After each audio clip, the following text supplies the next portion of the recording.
Hola a todos, hoy veremos la farmacología del aparato reproductor femenino, estrógenos, progestágenos y anticonceptivos. Los estrógenos son producidos principalmente por los ovarios, pero también se pueden sintetizar por la glándula suprarrenal, el tejido adiposo y la placenta. Químicamente son hormonas esteroideas, liposolubles que atraviesan la membrana fácilmente. Derivan del colesterol mediante los siguientes procesos: la pregnenolona, la progesterona, los andrógenos. Y finalmente, por la enzima aromatasa, los estrógenos. Se dividen en dos grupos: los naturales, que son sintetizados por nuestro organismo, el estradiol, la estrona, estriol y los estrógenos conjugados. Y los estrógenos sintéticos, y los más utilizados son los etinilestradiol, el estradiol valerato y el mestranol. Su mecanismo de acción se reduce en 6 procesos básicamente. La primera es la difusión de estos fármacos a través de la membrana. Segundo, la unión a su receptor estrogénico, que son nucleares, y en estos formarán el dímero hormona y receptor.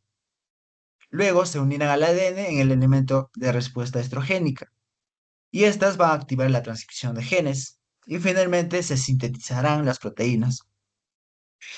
Y los receptores estrogénicos alfa comprometen el ovario, el útero, la mama, el hígado y el hipotálamo. Los más importantes es el ovario, puesto que facilita la maduración folicular; en el útero la proliferación endometrial, que es la principal, que va a aumentar el moco cervical como su flujo; y en la mama, principalmente la maduración de los conductos mamarios; y en el hígado, la producción de factores de coagulación, la enzima que va a transformar la ECA, que es el angiotensinógeno, y globulinas transportadoras; y en el sistema hipotálamo hipoficiario, su regulación hormonal.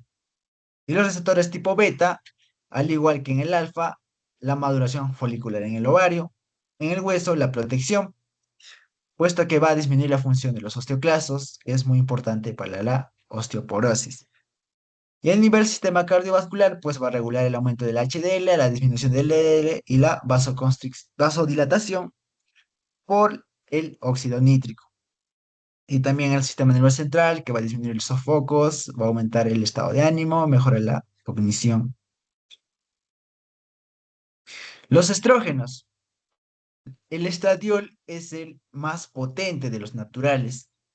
La estrona es de la potencia intermedia, el estriol de la menor potencia.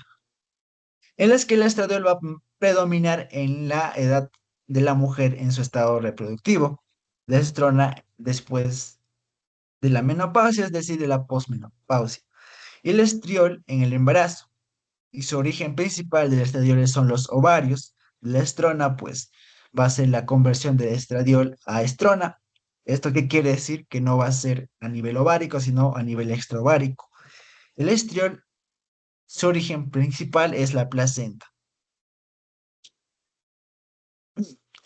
Y estos fármacos naturales principalmente se van a usar para la terapia hormonal de reemplazo, puesto que estas se asimilan más a lo natural que nosotros poseemos. Entonces van a ser estas terapias que se caracterizan por la menopausia, la atrofia vulvovaginal, la insuficiencia ovárica primaria, o también denominado hipogonadismo femenino, y también para la prevención de osteoporosis después de la menopausia.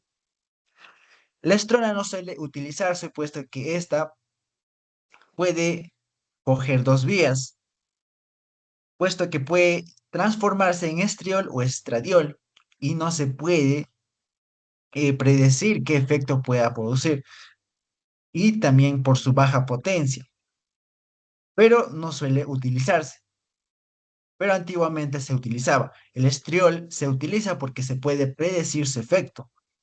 Aunque tenga menor potencia, se puede predecir su efecto, puesto que se usa pues en el embarazo. En el embarazo se presenta la atrofia vaginal o el síndrome génito urinario de la menopausia, puesto que va a haber un espesor del epitelio vaginal o aumento de la lubricación, y va a disminuir el pH vaginal, puesto que esta atrofia posee principalmente un pH muy alto. Y bueno, el etinilestradiol no suele usarse comúnmente para la terapia hormonal de reemplazo, pero podrían utilizarse. Más se usan en personas que no tienen deficiencias de estrógenos, sino que tienen niveles normales, pues se tiene más que nada se ve en el sistema hipotálamo hipoficiario, puesto que no se da la alimentación negativa y por eso es que se da como una anticoncepción. Y también para el síndrome ovario poliquístico, la dismenorrea y este estrógeno sintético es de alta potencia, al igual que el estradiol. Y también el valerato de estradiol, pues este es un profármaco del estradiol, pues va a tener los similares usos del estradiol. Y también poseemos los estrógenos conjugados. Estos básicamente son una mezcla de estrógenos naturales, como el sulfato de estrona y la equilina, que estas se derivan prácticamente de los equinos, ¿no? Principalmente los caballos, las yeguas, están embarazadas y bueno, se pasan por un proceso de laboratorio y pues tienen estos similares efectos a los naturales y suelen utilizar como en la terapia hormonal de reemplazo. El estradiol se le coloca E2 porque tiene dos ramas de hidroxilo, la estrona E1 por una rama y el estriol por tres ramas. El etinilestradiol, pues químicamente deriva, ¿no?, del estradiol, pero con una cadena adicional para su efecto de vida media más larga. Y el mestranol, pues deriva del etinilestradiol. Su farmacocinética. El estradiol, la estrona y estriol, pues los tres, eh, digamos, siguen una secuencia. El estradiol puede transformarse en estrona y este en su metabolito final, que es el estriol. Pero la estrona es reversible con el estradiol, pero irreversible con el estriol. La más utilizada es el estradiol, pues su liberación puede ser oral, vaginal, transdérmica, intramuscular. Y tiene una amplia distribución y una alta unión, como la estrona, pero el estriol tiene una menos unión y una menor distribución. Y bueno, puede ser a través de la albúmina o la globulina fijadora de hormonas sexuales. Su metabolismo va a ser hepático de todas, pues como les dije, va a convertirse en estrona, luego estriol, ¿no? La más importante es el estradiol porque es el más potente y de vida media más corta. Y por eso es que se creó el etinilestradiol, porque tiene esta misma potencia, pero con una vida media más larga de 13 a 27 horas. Y tiene una excelente absorción vía oral, a diferencia del estradiol, puesto que tiene diferentes vías. Y el valerato de estradiol, pues, es un profármaco del estradiol, pues, lo mismo, la misma distribución que el estradiol y el metabolismo, pero esta tiene una mayor vida media. En los efectos adversos, los más frecuentes tenemos las náuseas, vómitos, sangrado uterino, mastalgia, dolor de mamas y la retención de líquidos, o sea, edemas, ¿no? Eso sería lo más frecuente, pero los más importantes por su uso excesivo serían el aumento de la presión arterial, la trombosis, embolia. Esto prácticamente por el receptor tipo alfa, pues tiene que ver con el hígado, pues de que aquí se producen los factores de coagulación. Y también podrían sufrirse un accidente cerebrovascular. Y su uso prolongado, pues, compromete el endometrio con una hiperplasia o aumentar el riesgo de cáncer de endometrio. Y está contraindicado prácticamente para el excesivo efecto de los receptores, porque sabemos que los receptores actúan a nivel de la mama, el endometrio, a nivel del hígado. Pues aquí vemos, ¿no?, la trombosis, el cáncer de mama, endometrio y la enfermedad hepática y el sangrado uterino, pues, puesto que produce las hemorragias. Y en el embarazo, puesto que ya se producen los estrógenos y por ello está contraindicado. Y un caso patológico es la hiperplasia endometrial, en la que los estrógenos, pues, estimulan el crecimiento. Si hay un exceso de niveles de estrógenos, pues va a estimularse por un exceso, es decir, una hiperplasia en la que no hay un efecto de contrarrestación, pues la progesterona hace ese efecto, pues detiene ese efecto de proliferación. Y si hay un exceso y una disminución de progesterona, pues compromete la hiperplasia endometrial. Esto se puede deber a un excesivo uso de estrógenos sin progesterona. Y bueno, podía formarse una tipia y luego un adenocarcinoma. Pues su tratamiento es el opuesto de estrógenos, que sería la progesterona. Tenemos la medroxiprogesterona, el megestrol y el levonorgestrel. Ahora hablemos de las progestinas. Las progestinas, o también denominadas progestágenos o gestágenos. En los naturales solo tenemos una, que es la progesterona. Esta se sintetiza en el cuerpo lúteo y la placenta. Y en los sintéticos tenemos en el cuadro las diferentes. En el primer grupo tenemos el pregnano, que es el derivado de 17 alfa acetoprogesterona.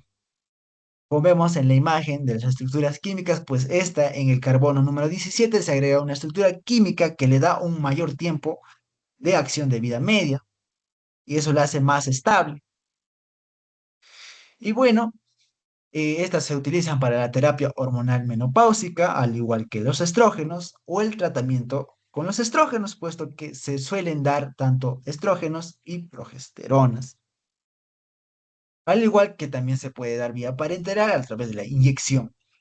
Y también tenemos otro grupo que es el estrano, que es el derivado del 19-nortestosterona, que prácticamente es un derivado de la testosterona. Los fármacos principales como la norepinefrina y el linestrenol. Que estas dos tienen una actividad progestacional, es decir, antes del embarazo, o sea, en la etapa del embarazo. Y tiene una actividad androgénica, puesto que va a producir acné. Los andrógenos producen acné y el hirsutismo, y esto es un efecto que no se espera, pero es un efecto adverso que actualmente se ha contrarrestado. Puesto que existen los gonanos. Estos gonanos, como el levonorgestrel, el desogestrel y el gestodeno, pues son más selectivos, tienen una mayor actividad progestacional, pero reducen la actividad androgénica. Por eso es que este se usa más actualmente, que tiene estos efectos adversos ya contrarrestados. Y también tenemos por último el derivado de la espironolactona, pues esto tenemos a la drospirenona. Pues esta es básicamente lo mismo, es antiadrenérgica, antiandrogénica y a la vez es un antimineralocorticoide. O sea, este es aún más beneficioso, puesto que estos fármacos también activan los receptores de los mineralocorticoides y eso también es un efecto adverso, pues estas ya son aún más modernos, pero no suelen utilizarse mucho por sus precios. Y su farmacocinética, en resumen, pues la absorción, al igual que los estrógenos, estos van a tener diferentes vías, vía intramuscular, vaginal, implantes, pero estas tienen una menor biodisponibilidad, vía oral, por el efecto primer paso. La distribución, pues, básicamente suelen unirse a la albúmina y a la globulina fijadora de hormonas sexuales y se unen en una alta cantidad. Por eso es que tiene baja biodisponibilidad. Y su metabolismo, pues va a ser a través del hígado, pues esto es más corta a diferencia de los estrógenos naturales, pues la progesterona solo es de 5 minutos. En cambio, las progestinas, los fármacos sintéticos pues tienen una alta vida media, pues de 7 a 24 horas. Y su excreción va a ser principalmente vía orina, o también la vía menos principal, la bilis. Ahora veamos los mecanismos de acción. Estas también tienen dos, receptor de progesterona alfa y la beta, o también tipo A, tipo B. La principal es la B, puesto que esta activa lo que nosotros deseamos, que es la transcripción. En cambio, la tipo A contrarresta al B, ¿no? Y su resumen sería la progesterona, se une al receptor, se disocia, se fosforila, se dimeriza y se une al elemento de respuesta. Y estos van a reclutar a los coactivadores, que ahí tenemos los genes. Y estas pues van a activar a la ARN polimerasa tipo 2 y finalmente se va a tener la expresión génica. Sus efectos principales va a ser la remodelación de la cromatina mediante la acetilación de histonas. Y su regulación de genes va a tener más que nada en el embarazo, que va a comprometer el endometrio y la implantación, como también la glándula mamaria, específicamente en las glándulas, ¿no? Y no en los conductos mamarios, porque los conductos mamarios predominan los estrógenos. Disecciones fisiológicas, pues tenemos a nivel neuroendocrino, que prácticamente va a disminuir la frecuencia de las hormonas gonadotropas en la fase lútea. Sabemos que, que las progesteronas pues predominan prácticamente en la fase lútea. Por eso es que se disminuye en la fase lútea los pulsos de la hormona gonadotropina. Y también tenemos a nivel de la glándula mamaria, como les dije, en la producción de leche y los efectos metabólicos, pues no, la más importante es que va a estimular la lipina lipasa y va a mejorar la deposición de la grasa. Y en el sistema nervioso central, pues tiene que ver con los sofocos, porque esto es un termostato que prácticamente va a regular, ¿no? La temperatura, aumentando. Y también el tracto reproductivo, ¿no? Tanto en el ciclo, en la menstruación y los diferentes que vemos en la pantalla. Y ahora tenemos a las antiprogestinas o moduladores del receptor de progesterona. Y estos serían los más importantes, ¿no? Al igual que los anteriores, pero estas serían aún más importantes. Tenemos primero la mifepristona. La mifepristona es un derivado del 19 norprogestina, ¿no? Y esta es un competitivo, ¿no? Porque va a competir con la progesterona y los glucocorticoides. Entonces, eh, va a ser ese aspecto de disminución de la progesterona porque va a competir. Entonces, por eso se le denomina antagonista competitivo. Entonces, estas prácticamente, ¿qué van a hacer? En la ovulación va a retrasar o impedir específicamente la fase lútea porque va a disminuir, ¿no? El desarrollo del ovocito y va a desarrollar en el endometrio el aumento de secreción o espesor del moco cervical para que así los espermatozoides, o al igual que la ovulación, no se desarrolle y se elimine fácilmente. Otros, como el antagonista del receptor glucocorticoide y los andrógenos, que prácticamente son unos efectos adversos en los que están ya contrarrestados, más bien digamos, que es un fármaco más moderno y con bajos efectos adversos. Y en el embarazo, pues va a bloquear en cuanto a los vasos sanguíneos digamos, para que no se pueda desarrollar el ovocito. Y también va a ser una separación del blastocisto y va a disminuir la hormona del embarazo, que es el HCG. También va a disminuir la progesterona, va a aumentar las prostaglandinas y la sensibiliza el miometrio y hablan del cuello uterino. Uso terapéutico, pues estas se van a utilizar prácticamente cuando hayas tenido relaciones sexuales sin protección, ¿no? Después de los 3 días específicamente. Y bueno, se suele dar con misoprostol, pues el misoprostol es un fármaco en el que va a ayudar en la contracción uterina, en el sangrado y para la eliminación del ovocito. Y también se le suele dar con Gemeprost o sulprostona. Y tiene una eficacia del 90% de los embarazos, ¿no? Igual a los 49 días, es decir, antes de las 7 semanas. Y sus efectos adversos, pues, son mínimas, puesto que solamente la más importante y la más grave sería el sangrado vaginal. Y rara vez, ¿no? Requiere una transfusión sanguínea cuando hay exceso de sangrado vaginal. También suele presentarse dolor abdominal, calambres uterinas, náuseas, vómitos y diarrea. Y sus contraindicaciones, pues, serían pacientes mayores después de las 7 semanas o también pacientes con tratamiento crónico de glucocorticoides, puesto que estos son antagonistas. Y a dosis altas puede causar insuficiencia suprarrenal, ¿no? Por el antiglucocorticoide. Ahora vemos el ulipristal. Pues este es un fármaco anticonceptivo de emergencia muy utilizado antes de las 72 horas o los 3 días, ¿no? Y tiene una eficacia, pues, hasta los 5 días después de su uso, ¿no? Después del coito sin protección, ¿no? Pues químicamente, pues deriva, al igual que el mifepristona, del 19-norprogesterona. Pues les dije, ¿no? Es un modulador selectivo del receptor de progesterona, pues actúa como un agonista parcial de los receptores de progesterona. ¿Esto qué quiere decir? Que va a actuar al igual que las progesteronas, pero a un nivel más bajo. Y esto hace que los efectos no lleguen al pico. Y si no llega al pico, pues no se da la retroalimentación negativa, ni se va a producir el efecto de los ovocitos para que estos puedan ser liberados, puesto que no hay un pico de LH. Entonces también se le considera como un débil antagonista de los receptores de los glucocorticoides. Y bueno, se le da una dosis de 30 miligramos para inhibir, ¿no? La ovulación, ¿no? Durante estos 5 días. Y bueno, tiene igual o aún más eficacia que el levonorgestrel, ¿no? Cuando suele administrarse dentro de los 3 días, ¿no? Y sus efectos adversos son mínimos, cefalea, dolor abdominal y es más autolimitado.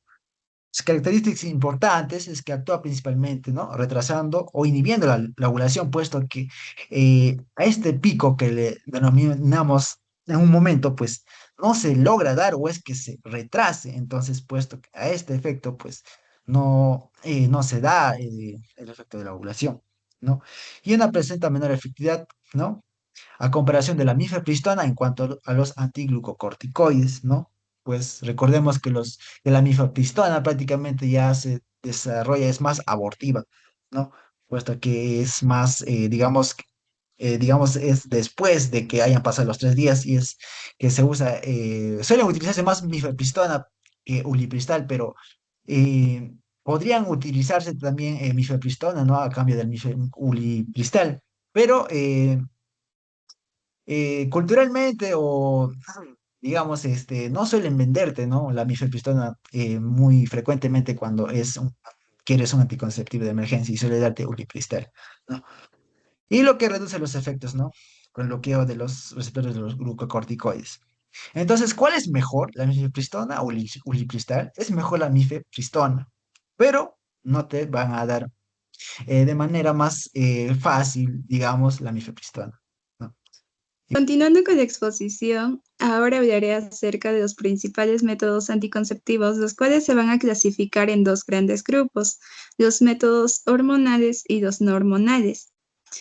En primer lugar, los anticonceptivos hormonales funcionan mediante la administración de hormonas, principalmente los estrógenos y o progestágenos, que van a inhibir la ovulación, espesan el moco cervical para poder dificultar el paso de los espermatozoides y modifican el endometrio, disminuyendo la posibilidad de un embarazo.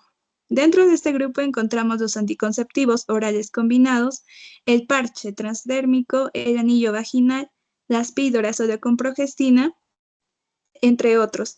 Estos deben utilizarse únicamente en situaciones excepcionales y no como un método de uso habitual, como por ejemplo el anticonceptivo de emergencia o postcoital. Por otro lado están los métodos no hormonales que no modifican el funcionamiento hormonal del organismo. Entre ellos se encuentran el preservativo, que además de prevenir el embarazo, es el único método que protege contra las infecciones de transmisión sexual. El diafragma, la esponja anticonceptiva y el DIU de cobre, que actúa creando un ambiente desfavorable para la fecundación y puede brindar protección anticonceptiva durante varios años. En esta diapositiva observamos los anticonceptivos orales de combinación, llamados así porque contienen dos tipos de hormonas, un estrógeno que generalmente es el etinilestradiol y una progestina que puede ser el levonorgestrel, desogestrel, la drospirenona o el gestodeno, entre otros. El principal mecanismo de acción de estas píldoras es inhibir la ovulación, es decir, impedir que el ovario libere un óvulo.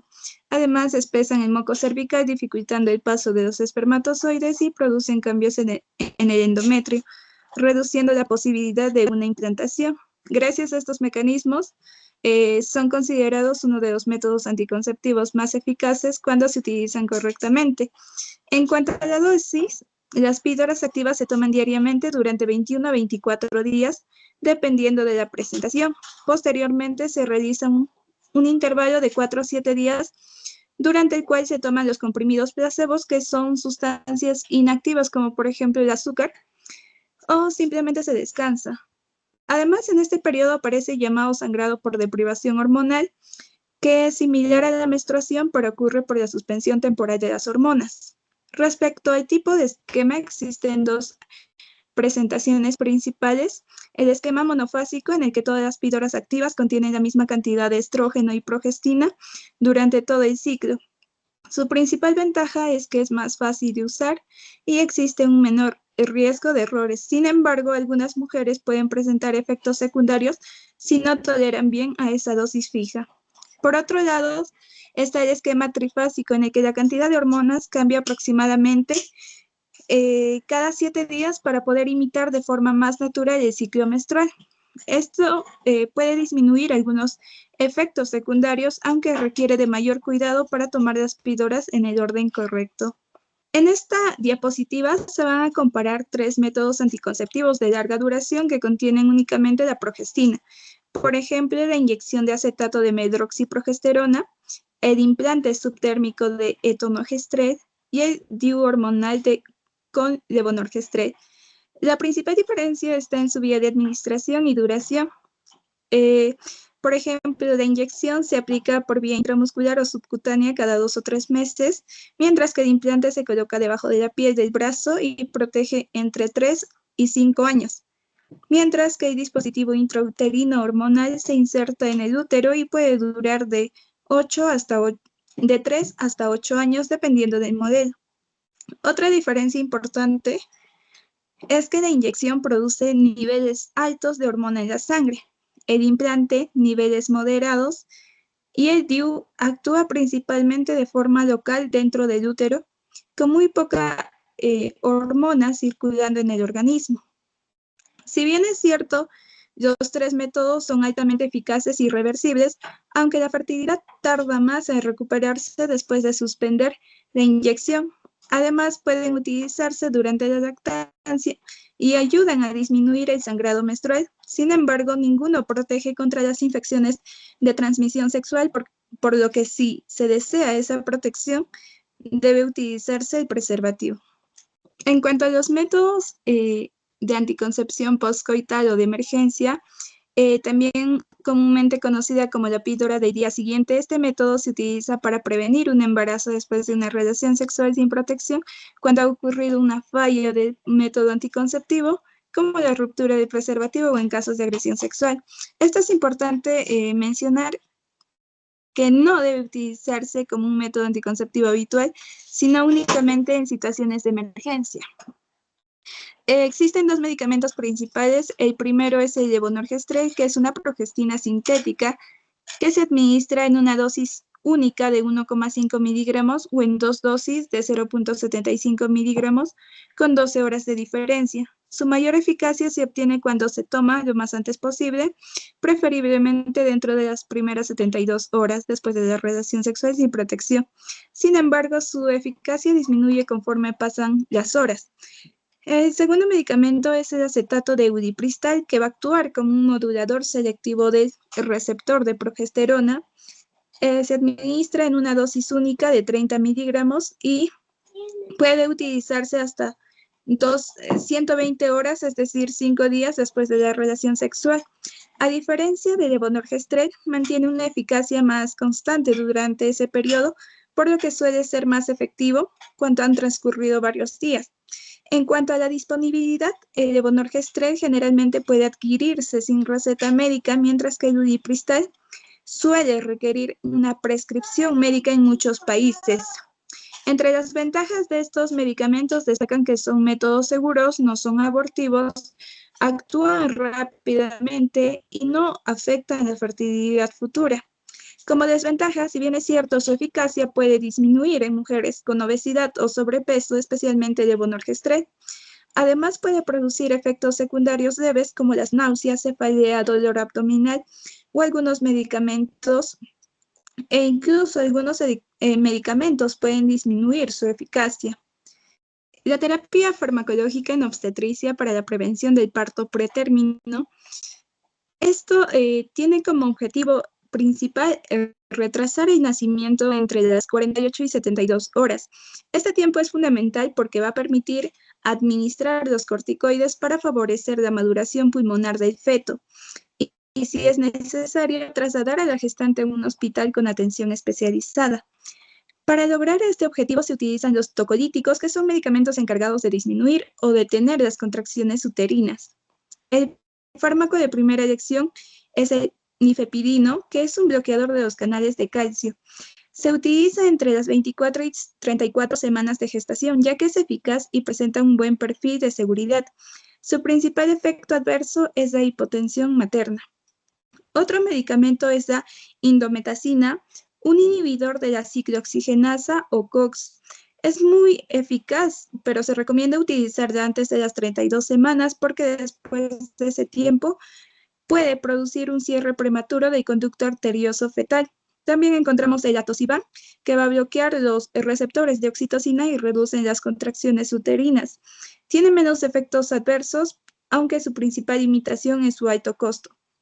Por último, el sulfato de magnesio no se utiliza principalmente como tocolítico, sino por su efecto de neuroprotección fetal, especialmente en embarazos menores de 32 semanas, ya que va a disminuir el riesgo de parálisis cerebral en el recién nacido prematuro. Además de los tocolíticos, estos se administran corticoides como la betametasona y la dexametasona, cuya función es acelerar la maduración pulmonar fetal, reduciendo las complicaciones respiratorias en el recién nacido. En esta diapositiva vamos a observar la endometriosis, que prácticamente va a ser una enfermedad en la que el tejido va a ser similar al endometrio y crece fuera del útero, provocando inflamación, dolor e incluso infertilidad. Su desarrollo está relacionado con los factores genéticos, ambientales y los estilos de vida, lo que generan alteraciones hormonales e inmunológicas. Esto favorece una respuesta inflamatoria y la formación de lesiones endometriósicas. Las localizaciones más frecuentes son los ovarios, el peritoneo y los ligamentos uterosacros, aunque también puede afectar el intestino, la vejiga y en casos poco frecuentes el pulmón. En cuanto a las manifestaciones clínicas, el síntoma más característico es la dismenorrea, es decir, un dolor menstrual intenso, aunque también son frecuentes los dolores pélvicos crónicos, la dispareunia o el dolor durante las relaciones sexuales, la infertilidad y el dolor al defecar cuando existe un compromiso intestinal. El tratamiento farmacológico busca aliviar el dolor y frenar el crecimiento de las lesiones mediante terapias hormonales y antiinflamatorias, mejorando así la calidad de vida de la paciente. El tratamiento farmacológico de la endometriosis va a depender de que si la paciente desea o no quedar embarazada. En caso de que la paciente no desee un embarazo, el tratamiento de primera línea consiste en AINES para aliviar el dolor asociados a los anticonceptivos hormonales. Si existe infertilidad o una enfermedad avanzada, se evalúa la posibilidad de una cirugía. En cambio, si la paciente sí desea un embarazo, se busca preservar la fertilidad y el manejo se individualiza de acuerdo a cada caso. En la tabla superior derecha se comparan los principales tratamientos.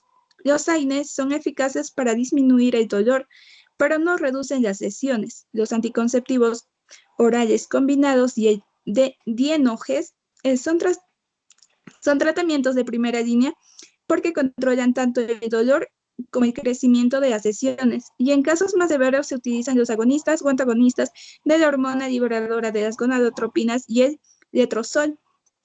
Se reserva como un tratamiento de tercera línea. Finalmente, en la parte inferior se van a comparar los principales progestágenos, por ejemplo, el DIENOGES, que destaca por ser el que tiene mayor evidencia y eficacia, mientras que el levonorgestrel 3, mediante el sistema intrauterino, ofrece una acción local prolongada. En conclusión, el tratamiento debe individualizarse de acuerdo a los síntomas, la gravedad de la enfermedad y el deseo reproductivo de cada paciente.